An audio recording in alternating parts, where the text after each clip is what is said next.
Chunks తింటే man boobs వస్తాయి. Soya chunks లో యాంటీ న్యూట్రియంట్స్ ఉంటాయి, అవి మీరు తినకూడదు.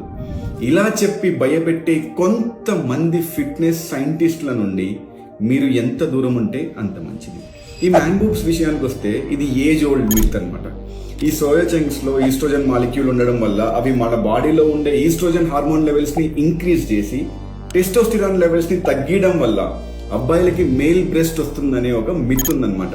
బట్ మీరు అర్థం చేసుకోవాల్సింది ఏంటంటే సోయా చంక్స్ లో ఉండే estrogen molecule very weak plant based phyto estrogen molecules.